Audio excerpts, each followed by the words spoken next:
तो भाई और एक तो सवाल लोगों के मन में है, एक्चुअली मुझे कमेंट में आया था कि रोस्टर में जो है अलाइनिंग का प्रॉब्लम है क्या।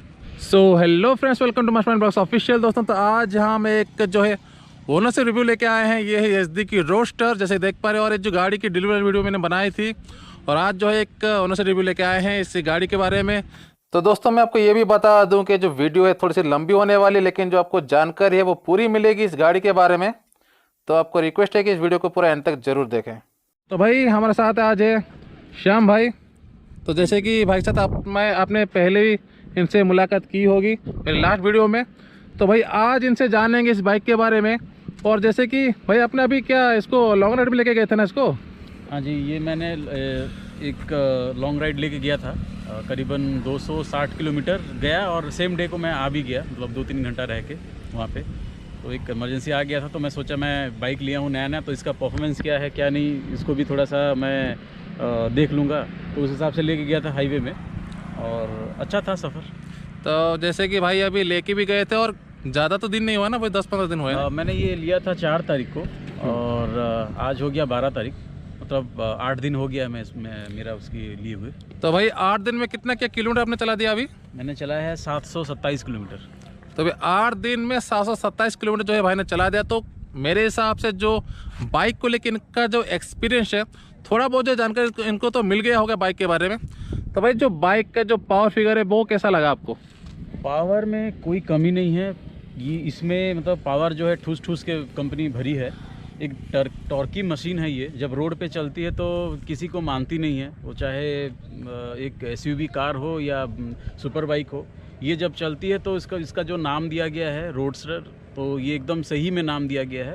तो इसका परफॉर्मेंस में कोई कमी नहीं है कुछ भी। जब रोड पे चलेगी तो इसका कोई कंपटीशन ही नहीं है। क्योंकि मैं जब गया था तो मैं पिलियन के साथ में गया था, पीछे मेरी वाइफ बैठी थी, और मेरा जो वेट है दैट इज़ 70 kg, और वाइफ का भी इक्वली है 70 kg। तो फिर हम लोग कुछ बैग भी लिए थे पीछे में। वो बैग जो हैंग की थी पीछे में, तो उसका वज़न करीबन 5-6 किलो होगा।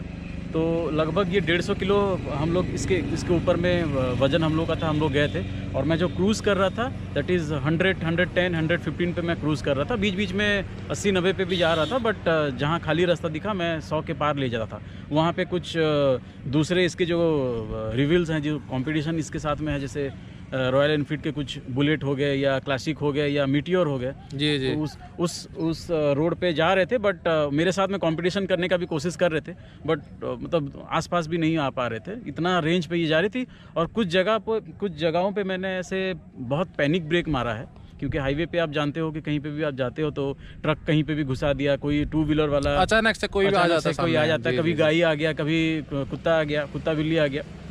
तो मैं बहुत पैनिक ब्रेक मारा हूँ, मतलब एकदम से 100 में से 100 के स्पीड में से 20 किलोमीटर पर आवर का मतलब गाड़ी को मैं रोक दिया हूँ, और वो भी 2 या 3 मीटर के डिस्टेंस पे ही रोका हूँ। तो ये मुझे थोड़ा सा अच्छा लगा गाड़ी पे। तो ब्रेकिंग भी क्या अच्छा दिया गया है? जी, ब्रेकिंग इसमें डुअल चैनल एबीएस आता है, और जितना रेंज पे गाड़ी दौड़ती है उतना रेंज पे ब्रेक मारने से रुकती भी है, जो कि इसका एक बहुत अच्छा प्लस पॉइंट है। तो भाई जैसे कि आपने इसको 727 किलोमीटर चला दिया है 8 दिन में, तो बाइक में कुछ भी आपको कमी अभी तक लगा है क्या? देखिए, ये बाइक जब मैं जब ले रहा था तो मेरे मन में बहुत सारा आ रहा था कि मैं क्लासिक ले लूँ, या मीटियोर 350 ले लूँ, या फिर जावा ले लूँ। जावा तो खैर नहीं लेता, क्योंकि इसके नीचे वाला जो सेगमेंट है वो जावा मैं समझता हूँ ऐसे। और क्लासिक या मीटियोर मैं जा रहा था, मैं उस तरफ में मैं शायद उसको ले लूँ, बट इसका जो डिज़ाइन था मुझे बहुत अच्छा लगा। और इसमें जो पंच है, जो इंजन में जो पंच है, हालांकि 350 सीसी की नहीं है, ये 334 सीसी की है, बट जो टॉर्क इसमें दिया गया है या पंचीनेस जो है, ये मुझे थोड़ा सा अट्रैक्टिव किया, और मैं उसके लिए इसको चूज़ किया। बट कुछ चीज़ें हैं, जेन्युइन चीज़ें हैं, जो कि अगर कंपनी इसके ऊपर में काम करे और चेंजेस करे तो डेफिनेटली इसका कोई राइवलरी नहीं होगी। और कुछ चीज़ें मैंने ऑब्ज़र्व की ये जो 8 दिन में। सबसे पहला चीज़ है, कोई भी इसमें जैसे आप बैठ रहे हो, यहाँ पे बैठने के बाद में आप जब ड्राइव करोगे, तो ड्राइव करने के समय में आपको as a safety point of view आपका जो बैक साइड का जो व्यू है वो एकदम प्रॉपर आना चाहिए। दैट टू आप एक हैवी व्हीकल को आप ड्राइव कर रहे हो, क्योंकि ये थोड़ा सा हैवी रहता है, तो आपको सडनली घुमाना है या सडनली टर्न करना है, उस केस में आपको थोड़ा सा में भी दिक्कत हो सकता है, क्योंकि स्पोर्ट्स बाइक या फिर जो स्ट्रीट बाइक रहती है उसमें वो दिक्कत नहीं होगा। तो इसका जो मिरर है, बार एंड मिरर इसको बोलते हैं, ये देखिए आप एकदम साइड से वो लगा हुआ है हैंडल के एकदम एंड पे, और ये जो चीज़ है ये फिक्स है। इसका सबसे बड़ा जो प्रॉब्लम है यही है। ये नो डाउट कंपनी एक स्टाइल के पर्पज़ के लिए दिया गया है, बट इसका एक ड्रॉबैक है, क्योंकि ये आप मूव नहीं कर सकते। आपको अगर इसको मूव करना है या एडजस्ट करना है तो यहाँ पे एक नट दिया गया है, आपको उसको खोल के ही करना होगा। यहाँ पे आप देख सकते हो, और ये नट को आप खोलोगे तब भी आपका जो व्यू है वो प्रॉपर नहीं आ रहा। मैं अभी इसमें बैठा हुआ हूँ, मैं पीछे नहीं देख पा रहा हूँ, क्योंकि मेरा व्हीकल का पीछे मुझे सिर्फ ये दिख रहा है, और मुझे रोड तरफ में मैं देख नहीं पा रहा हूँ, या फिर मैं एडजस्ट भी नहीं कर पा रहा हूँ। तो अगर इसको कंपनी दिया हुआ है तो यहाँ पे एक एडजस्टेबल जैसा कुछ, जैसे ट्रेडिशनल बाइक्स में आता है उस टाइप अगर देते तो बढ़िया रहता। ये एक सेफ्टी पॉइंट ऑफ व्यू के लिए मैं बोल रहा हूँ। ये गया एक चीज़ मुझे थोड़ी सी कमी लगी है। तो ये बस स्टाइल के लिए दिया गया, लेकिन इसमें आप जो आपका जो रियर व्यू है वो आप नहीं देख पा रहे हैं। जी नहीं, स्टाइल के लिए है, बट ओबियसली हम जो प्रॉपर जो इसका काम है, इसका जो काम है दैट इज़ वो रियर व्यू को देखने के लिए है। तो मुझे अपने आप को एडजस्ट करना पड़ता है देखने के लिए। तो अभी मैं पीछे सही से देख पा रहा हूँ, अगर मैं ऐसा हो के चलाऊँगा तो मैं नहीं देख पाऊँगा। नॉर्मली ये ऊपर में रहता है, बट सिर्फ जिस दिन मैंने लिया उसी दिन जब मैं गैरेज पे पार्क कर रहा था, तो उस वक्त में जो मिरर है ये मेरे हाथ पे, यहाँ पे रिस्ट में, ये जगह पे लग रहा था। तो मैं लेफ्ट हैंड में रिस्ट पहनता हूँ, तो इसका कांच के ऊपर में भी ये रिस्ट जो है, जो रिस्ट वॉच जो है वो लगता था। तो मुझे लगा कि शायद डैमेज ना हो जाए या स्क्रैच ना हो जाए, बोल के मैं इसको नीचे कर दिया। अब ऊपर में भी नहीं दिखता था, नीचे में भी नहीं दिख रहा है। अच्छा, और एक छोटी सी प्रॉब्लम यहाँ पे मुझे लगता है कि मेरा गाड़ी को जो है स्क्रैच कर सकता है, दैट इज़ वो साइड स्टैंड। आप ये देख सकते हो, इसका जो साइड स्टैंड है, इस साइड स्टैंड अगर मैं देता हूँ तो एकदम फ्लैट हो जाती है। इसका जो साइलेंसर पाइप है, जो एग्जॉस्ट है, उसके साथ में ये लग जाती है। सिर्फ 1 ही इंच का फ़र्क है। तो 1 ही इंच में मैं अपना पैर को एडजस्ट करूँगा। अगर मैं चाहता हूँ मेरा गाड़ी स्क्रैच ना हो, तो मैं उसको धीरे से ऐसे नीचे करके अगर करूँगा तभी जाके वो। तो आपको थोड़ा सा जो है डेलिकेटली आपको यहाँ करना पड़ता है साइड स्टार्ट। तो इसमें वो स्क्रैच, अभी देखिए आप, स्क्रैच हो भी गया है, थोड़ा बहुत हल्का फुल्का स्क्रैचेस आया है। तो ये एक छोटा सा प्रॉब्लम है, जो कि जब साइड स्टैंड आप मारते हो, लगाते हो, तो वो जो है आप जब इसको खोलते हो तो आपका पैर यहाँ पे जगह ही नहीं है कि उसको एकदम प्रॉपर तरीके से स्टैंड को नीचे करे। आपका पैर जो है ज़रूर लगेगा, जो साइलेंसर पाइप है उसमें ज़रूर लगेगा पैर। और इसका एक थोड़ा सा, ये तो मेजर ही है, क्योंकि मैं एक लॉन्ग ड्राइव पे गया था। मैं बहुत सारा देखा भी वीडियो यूट्यूब पे कि इतना लॉन्ग ड्राइव यज़दी को कौन चला है, सबसे लॉन्ग डिस्टेंस कौन चला है। तो एक चैनल पे मैं देखा था, तो 120 किलोमीटर का ही डिस्टेंस था। वो 120 किलोमीटर गए और 120 किलोमीटर वो आए, मतलब वो हो गया 240 किलोमीटर। तो मेरा एक ही जो रेंज था जाने का, सिर्फ जो रेंज था वो 260 किलोमीटर का था, और वो भी सेम डे को मैं सिर्फ 1 घंटा 2 घंटा में मैं रिटर्न आ गया। तो ये जो जर्नी था मेरा, उस दौरान मुझे थोड़ा सा सिटिंग में थोड़ा सा दिक्कत हो रहा था। सिटिंग कंफर्ट मुझे उतना खास नहीं लग रहा था। मैं जब मीटियोर चलाया था, तो मीटियोर का क्या है, उसका जो सिटिंग पोस्चर है वो बहुत वाइड है पूरा। जब आप बैठोगे तो आपको लगेगा कि मैं सोफ़ा में बैठ रहा हूँ। अच्छा, बट इसमें जो है, आप इसमें भी आपको वही फील आएगा, बट वो बहुत कम टाइम तक फील आएगा। जब आप हाईवे पे आप जा रहे हो, चला रहे हो, तो फिर आपका जो एक लॉन्ग राइड जब कर रहे हैं, हाँ, जब आप लॉन्ग राइड पे जा रहे हो तो आपका जो बैक पोर्शन है वो पेन होना शुरू हो जाएगा, क्योंकि ये इसको अच्छी तरह से कुशनिंग नहीं किया गया है। ये थोड़ी सी हार्ड है, अभी भी हार्ड। इसको और थोड़ा सा करते तो बहुत अच्छा रहता है। अब ये सिटिंग पोजीशन फिर भी ठीक है। इसमें और एक चीज़ है, आप अगर कोई इसमें बैठोगे तो आप जैसे आप ऐसे बैठो, नॉर्मली हम लोग का जो सिटिंग पोजीशन रहता है, आप ये गाड़ी में देख सकते हो, मेरा हाथ एकदम लीन है, पूरा एकदम सामने में ऐसे करके है। मेरा बॉडी स्ट्रक्चर एकदम सीधा है, तो मेरा पैर ऐसे पीछे नहीं होना चाहिए, ठीक है।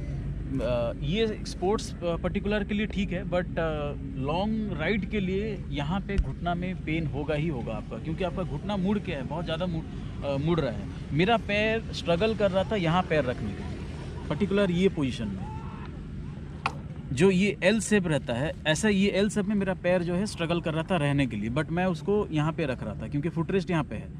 तो ये दिक्कत मुझे हुआ और घुटना में बहुत ज़ोर से पेन हुआ, जो क्योंकि मैं ऐसे फोल्ड करके घुटना मेरा जो है एकदम ऐसा फोल्ड हो जा रहा है। यहाँ पे अगर होता तो घुटना थोड़ा सा खुलता, ओपन होता। तो आपके हिसाब से इसका जो फुट रेस्ट दिया गया है वो थोड़ा सा आगे होता तो बेहतर होता, राइट? बिल्कुल बिल्कुल। तो भाई और एक तो सवाल लोगों के मन में है, एक्चुअली मुझे कमेंट में आया था कि रोस्टर में जो है अलाइनिंग का प्रॉब्लम है क्या? देखिए मुझे ऐसा लगा बॉडी अलाइनिंग जो है इसका अलाइनमेंट का प्रॉब्लम मुझे लगा है। आप अगर सही से देख पाओगे इधर में इसका जो व्हील है, व्हील के दोनों तरफ से इसमें डुअल एग्जॉस्ट आती है, सबको पता है। तो डुअल एग्जॉस्ट जो है व्हील के एक्यूरेट मेजरमेंट पे होना चाहिए। अच्छा। आप यहाँ पे अगर देखोगे तो इसका जो लेफ्ट साइड का जो एग्जॉस्ट है वो जितना डिस्टेंस मेंटेन करती है व्हील से लेके एग्जॉस्ट जितना डिस्टेंस है, आप अगर राइट साइड का व्हील देखोगे ये थोड़ा सा ज़्यादा डिस्टेंस में, इतना ये बहुत माइनर लेवल पे है, माइन्यूट लेवल पे है। जब आप बहुत ज़्यादा देखोगे तब जाके आपको पता चलेगा। मैं लेने टाइम पे भी इसको इतना गौर नहीं किया, अभी 8 दिन हो गया है गाड़ी को लिए हुए, तो अभी मैं इसमें ये चीज़ जो है नोटिस कर पा रहा हूँ। और इसका जो साइलेंसर है, लेफ्ट साइड वाला जो एग्जॉस्ट है वो थोड़ा सा नीचे है और राइट साइड वाला जो एग्जॉस्ट है थोड़ा सा ऊपर है, थोड़ा सा मतलब 5 या 7 mm का फ़र्क होगा इसमें। तो भाई ये गाड़ी आपको ऑन रोड में कितनी आ गई थी? ऑन रोड मुझे ये गाड़ी पड़ी थी 2,40,000 रुपये, बट कुछ मैंने डिस्काउंट ले लिया था, जैसे वो उनका कुछ रोड साइड असिस्टेंट हो गया, एक्सटेंडेड वारंटी, वो सब मुझे उतना इफ़ेक्टिव नहीं लगा, मैंने डिस्काउंट करा लिया। और जो ऑन रोड थी वो 2.40 लाख की थी। और एसेसरीज कुछ लगाया क्या आपने? एसेसरीज़ थोड़ा शोरूम से तो आपको पता ही है महंगा ही आता है, तो इसका लेग गार्ड ही सिर्फ लगाना था और लेडीज़ फुट रेस्ट लगाना था और कुछ नहीं। बाकी उसका बार एंड मिरर आता है और उसका बैक रेस्ट भी आता है, और जो विंड शील्ड जो रहता है, इसको वाइज़र जो बोलते हैं, वो भी इसमें स्टॉक ही आती है ना बाइक के साथ आती है, तो उसमें कोई दिक्कत नहीं था मुझे लगाने के लिए। फिर भी मैं वहाँ पे देखा तो मुझे कुछ 3,500 रुपये मुझे बोले थे शोरूम पे, और सेम चीज़ मुझे बाहर में वही 1,600 रुपये में मिल गया, लेग गार्ड, तो मैंने वहाँ पे ले लिया। तो भाई अभी तक आपने इसका माइलेज वगैरह चेक किया क्या? हाँ, माइलेज एक इम्पोर्टेंट फैक्टर है। माइलेज ये मुझे हाईवे पे पूरा 35 दी है, क्योंकि मैं हिसाब में इसमें आपका 2,000 का तेल डाला था। जब मैं जा रहा था राइड पे तब मैं डाला 1,000 का, और फिर जब मैं आ रहा था उस टाइम पे भी मैं 1,000 का डाला, और मुझे जब मैं घर लौटा तब भी मेरे गाड़ी में अभी तक मैं तेल डाला नहीं है, तो अभी भी थोड़ी बहुत है फ्यूल बाकी है। तो मुझे मेरा जो ये था अंदाज़ा था वो 34-35 तक मुझे ये दे रही है हाईवे में और विथ पिलियन। अच्छा, विथ पिलियन और 34 तक दे रही है, और सिटी में ये 32 तक मुझे दे रही है। अच्छा, ठीक है। तो जैसे कि आपने कहा कि मीटियर को आपने देखा था, जावा की बाइक को आपने देखा था, लेकिन फिर भी आपने एसडी को चुना। देखिए जावा जो है, जावा अच्छी गाड़ी है, कोई डाउट नहीं है, वो उसमें भी बल्कि इंजन दिया गया है, बट उसका सबसे बड़ा ड्रॉबैक मुझे लगा था उसका जो है ग्राउंड क्लियरेंस। और हमारे जो इंडियन रोड है वो इतनी ज़्यादा अभी तक वो बनी नहीं है कि आप एकदम स्पोर्ट्स बाइक चलाने के जैसे आप चलाओगे। आपको गड्ढा कम, मतलब रोड कम, गड्ढे का ज़्यादा आपका सामना करना पड़ेगा। तो अगर गाड़ी अगर नीचे से लग गई तो उसमें वो चुभता है, नया वाला गाड़ी अगर लगती है तो उसके लिए मैं उसमें नहीं गया, और उसमें कुछ चेंजेस मतलब नहीं हुए थे, मतलब कुछ चीज़ ऐसे हैं जो कि देते तो अच्छा रहता। जैसे इसमें अभी डिजिटल कंसोल आ गया है, डिजिटल मीटर आ गया है, उसमें अभी भी वो मैनुअल वाला चीज़ है, तो वो थोड़ा सा मुझे था। और मीटियर के बारे में क्या बोलना है आपको? देखिए मीटियर में ले लेता, और मीटियर में इसलिए नहीं लिया, उसका मतलब 2 रीज़न है। पहला रीज़न है कि मुझे गाड़ी मैं मन कर लिया था मैं लूँगा, तो मुझे तुरंत चाहिए गाड़ी, मैं उतना वेट नहीं कर सकता हूँ। ठीक है, कंपनी क्या सोच के मतलब इतना वेटिंग पीरियड लगा रही है, प्रोडक्शन दे नहीं पा रही, तो डबल प्रोडक्शन करना चाहिए। तो मुझे बोला गया कि 2 से 3 महीना के अंदर में आपको दे दिया जाएगा। तो मैं बोला मुझे 2 महीना में मिलेगा या 3 महीना में, तो वो बोले कि नहीं 2 महीना में हम आपको दे देंगे। बट उसी सेम टाइम पे जब मैं शोरूम गया था तो एक बंदे को डिलीवरी हो रहा था, वो अपना मीटियर सुपरनोवा वो ले रहा था, टॉप मॉडल। मैं उसको जस्ट पूछा कि आप कब मतलब इसको बुकिंग किए थे, तो वो बंदा मुझे बोला कि मैं 5 महीना पहले बुकिंग किया था, मुझे अब मिल रहा है। तो उसमें फिर मुझे 6-5 लगा उनका बात को कि वो मुझे बोल रहे हैं 2 महीना, बट मुझे एक्चुअल पता है, और भी बहुत सारे लोगों से मैं पूछा तो मुझे बोले कि नहीं 4-6 महीना तो लग ही जाता है, तो उतना वेट करने का मेरे पास में पेशेंस नहीं था। और मैं इसके पास चला गया, बुकिंग दिया, 1 हफ्ते में गाड़ी आ गई, मुझे मिल गई। और सेकंड रीज़न ये है कि बुलेट इतना, मतलब सॉरी मैं बुलेट बोल रहा हूँ क्योंकि वो ज़्यादा फेमस है रॉयल एनफील्ड का प्रोडक्ट के हिसाब से। रॉयल एनफील्ड का मीटियर का इसको अगर मैं नहीं लेता तो मीटियर को ही लेता है, तो मीटियर नहीं लिया। और सेकंड रीज़न ये है कि बहुत जन के पास में मीटियर है या थंडरबर्ड आप कह सकते हो, एक ही बाइक है, तो उसको थोड़ा सा डिज़ाइन चेंज वेंज करके किया है। और उसी के लिए मुझे कॉमन बाइक जैसा हो, मुझे फील होता है वो कॉमन बाइक मैं सभी के पास है, सभी के पास है। मेरा चॉइस थोड़ा सा डिफरेंट है, मैं मतलब कॉमन वाला चीज़ पसंद नहीं करता हूँ। मेरा अपना जो कार भी है वो मारुति ब्रेजा, सेम कार है, लेकिन मैं उसको टोयोटा से लिया हूँ, अर्बन क्रूज़र। तो मेरा थोड़ा सा पसंद अलग है, मैं उतना रेगुलर वाला जो रहता है उसमें मैं नहीं जाता हूँ, मेरा थोड़ा सा यूनिक रहता है, उसके लिए मैं इसको पसंद किया। और अभी तक ठीक ठाक ही है, मैं अभी तक आपको जो भी बोला वो सारा नेग्लिजिबल है। और मैं एक परफॉर्मेंस ओरिएंटेशन बाइक चाह रहा था, ये मुझे 100% उसमें वो खड़ी उतरी है, मुझे दी है। तो आपका जो मेन प्रायोरिटी जो था बाइक को लेके कि आपको भाई पावर चाहिए था बाइक में, ड्राइव मुझे चाहिए था, एक पंची ड्राइविंग, हाँ पंची राइडिंग चाहिए आपको, ड्राइव चाहिए था। मैं किसी को ओवरटेक करूं तो मुझे मेरा बाइक जो है स्ट्रगल ना करे, तो ये एक ऐसा रहता है मेरे मन में भी, तो उसी के लिए मैं इसको चूज़ किया हूं। और अभी तक सब कुछ ठीक है। तो इसका वाइब्रेशन आप कैसा क्या है बाइक का? वाइब्रेशन उतना मुझे खास नहीं लगा, वाइब्रेशन उतना पता भी नहीं चला।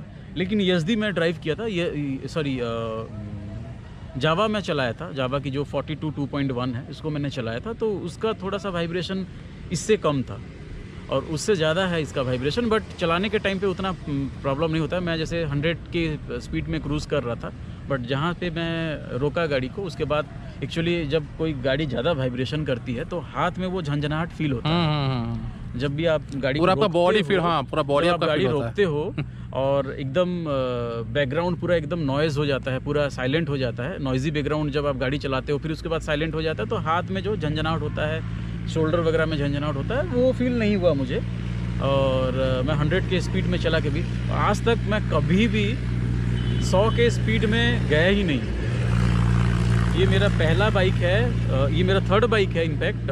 इससे पहले मेरा हीरो एक्सट्रीम है, अभी भी है, मैं इसको चलाता था, अभी भाई को दे दिया हूँ। और उससे पहले TVS सेंट्रा था, तो वो तो छोड़िए, वो तो बिलो 100 cc की बाइक थी, तो मैं माइलेज पर्पज़ के लिए उसको लिया था, तो उसमें तो कभी मैंने 80 नहीं गया उस पर। और मेरा जो एक्सट्रीम थी, TVS हीरो एक्सट्रीम थी, उसमें मैंने कभी 90 नहीं टच किया है, 80 पे गया था मैं। बट पहली बार ये बाइक पे मैंने 100 किया था, और 100 में भी नहीं, एक पिलियन के साथ में 115 किया था। तब भी मुझे कोई वो जो थकान होता है, वो थकान वगैरह मेरे हाथ पे नहीं था, या मैं मतलब सेम डे को मैं फिर से वापस भी आ गया। अच्छा, तो ओवरऑल गाड़ी ठीक है, अच्छा है, रिकमेंड के लायक है, आप ले सकते हो। बट मैं जो अभी फीडबैक बताया हूँ, ये एक जेन्युइन फीडबैक है एक कस्टमर का। कंपनी अगर ये सब चीज़ को करे, काम करे इसका ऊपर में, तो थोड़ा जो यहाँ पे जो आपने कहा, जो हल्का फुल्का यहाँ पे अगर चेंजेस की जरूरत है बाइक में, हाँ जी, उस चीज़ को कंपनी को थोड़ा सा ध्यान रखना चाहिए। आगे अगर जब बाइक को अपडेट करेगी जी, तो उसको अगर चेंज करेगी, तो आपको जो अभी आप फेस करें, तो आगे जो इस बाइक को लेंगे वो ही चीज़ को फेस नहीं करेंगे, राइट? जी जी जी। अच्छा ठीक है। तो भाई इसमें जो एग्जॉस्ट दिया है, डुअल एग्जॉस्ट, उसका साउंड आपको कैसा लग रहा है? देखिए बहुत अच्छा, इंपॉर्टेंट मैं भूल जा रहा था, आप मुझे याद दिला दिया, अच्छा है। इसका साउंड जो है, जब मैं अपना हेलमेट पहनता हूँ तो उसका साउंड उतना फ़र्क नहीं पड़ता है मुझे, उतना पता नहीं चलता है, एक थम सा एक साउंड आता है। बट अगर मैं हेलमेट खोल के अगर इसका गाड़ी चलाता हूँ या फिर साउंड सुनता हूँ इसका, तो वो साउंड उतना खास नहीं लगता है। इतना बल्कि गाड़ी है, वो भी 2 साइलेंसर आप दिए हुए, दो एग्जॉस्ट दिए हुए हो, तो इसका जो साउंड है वैसे दमदार आना चाहिए। तो ये मुझे उतना अच्छा नहीं लगा। बहुत सारे लोग यहाँ पे इसका जो DB किलर है उसको निकाल देते हैं, चलाते हैं। मुझे ऐसा नहीं लगा कि DB किलर निकालने से भी साउंड जो है इतना ज़मीन आसमान का फ़र्क हो जाएगा। इसका जो थंब है वो नहीं है। तो भाई और एक सवाल मेरे को जो है कमेंट में पूछा गया है कि भाई इस बाइक में जंग वगैरह लगता है क्या? ये सबसे बड़ी मतलब जो है सवाल है लोगों के मन में। देखिए अभी तो 8 दिन ही हुए हैं और मैं गाड़ी को एक बार भी वॉश नहीं किया हूँ, टू बी वेरी ऑनेस्ट।